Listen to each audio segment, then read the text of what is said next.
Welcome to Corniche Countdown Area.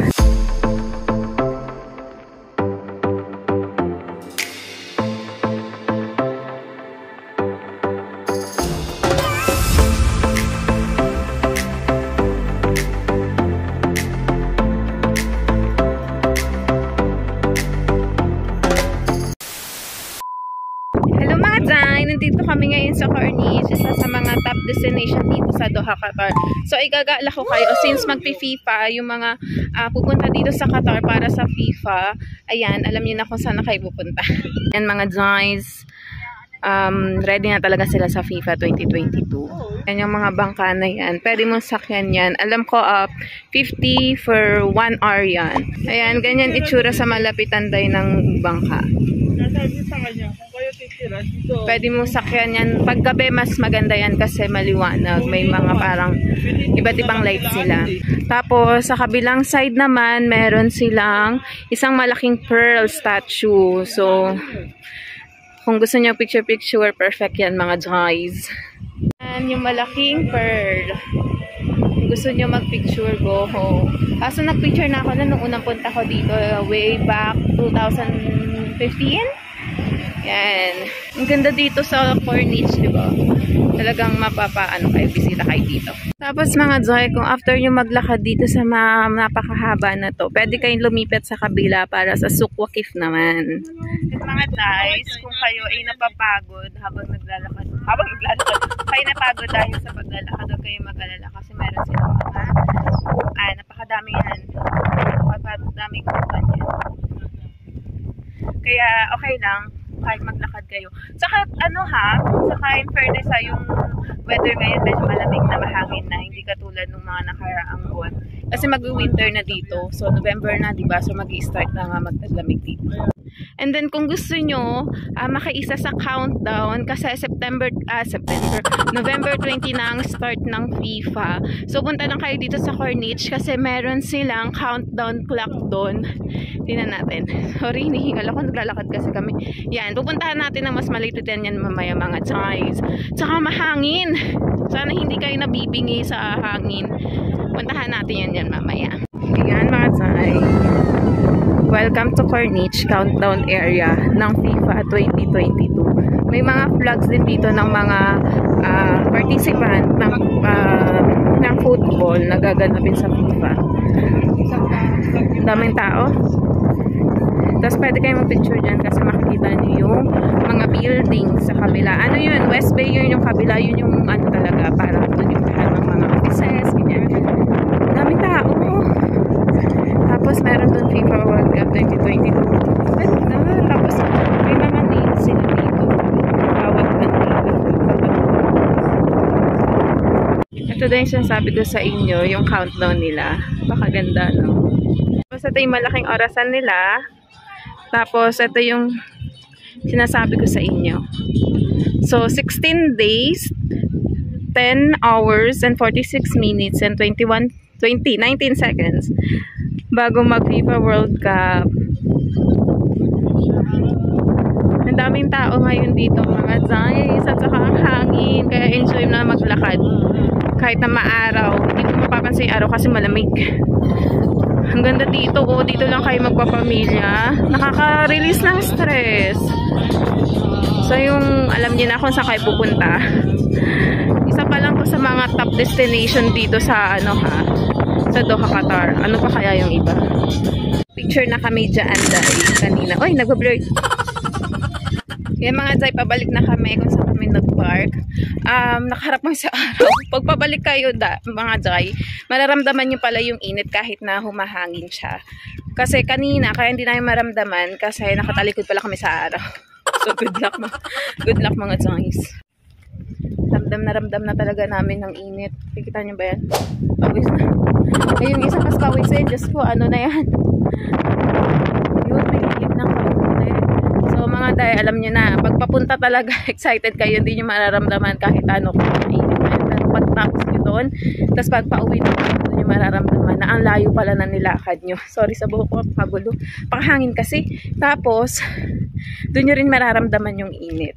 So, at least, ano pa lang naman 9:14, tama ba?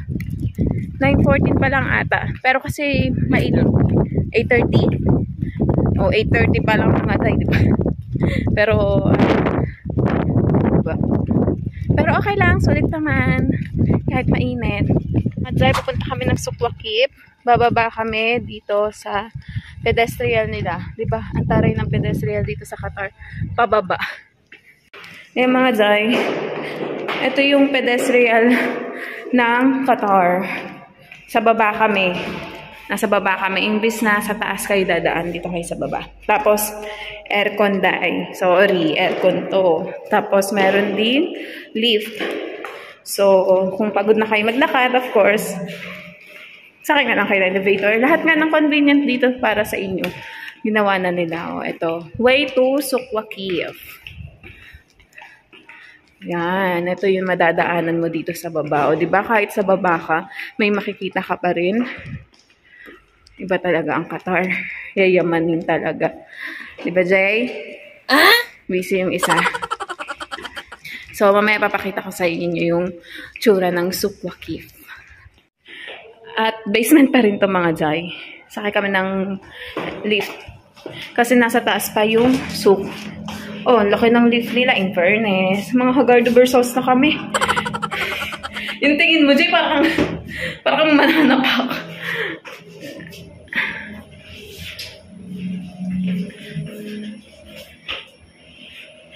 Garden, no?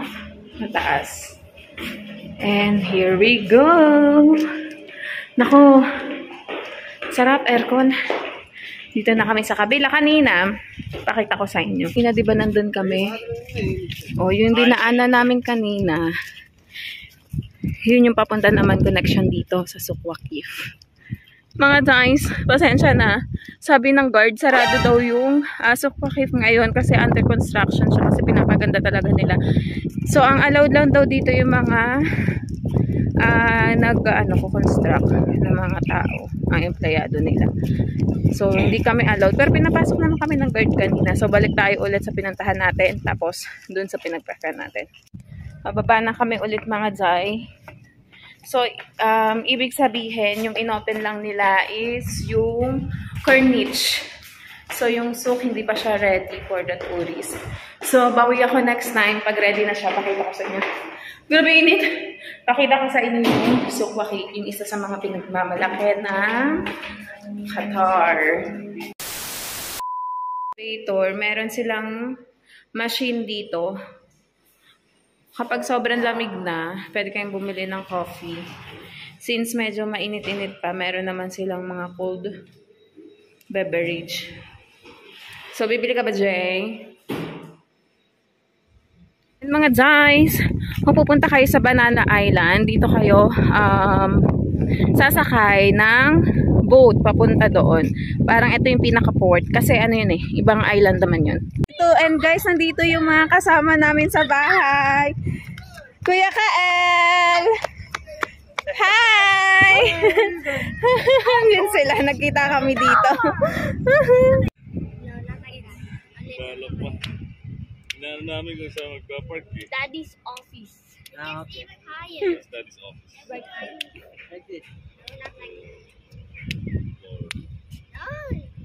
Tapos ito mga Jai, madadaanan nyo yung cultural center. Meron silang open invitation doon, yung binidyohan ko kanina.